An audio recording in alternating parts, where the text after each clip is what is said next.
साली से बुरा फेल किया तो बीवी से निकाह का हुक्म। सवाल: क्या साली के साथ हम बसतरी करने से निकाह टूट जाता है? और अगर हम बसतरी नहीं की, सिर्फ बोस वाव कनार किया तो इस सूरत में क्या हुक्म है? और सिर्फ छुआ नहीं, सिर्फ प्यार मोहब्बत की बातें की, तब क्या हुक्म है?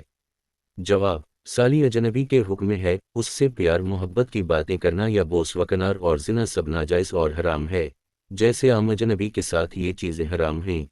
साली से जिना की वजह से बीवी से निकाह ख़त्म तो नहीं होगा, मगर जब तक साली एक माहौरी से पाक ना हो जाए इस वक्त तक अपनी बीवी से हम बसतरी की शरअ इजाज़त नहीं होगी। और अगर साली इस जिना की वजह से हामिला हो गई तो जब तक विलादत ना हो जाए जानी के लिए अपनी बीवी से हम बसतरी की शरअ इजाज़त ना होगी।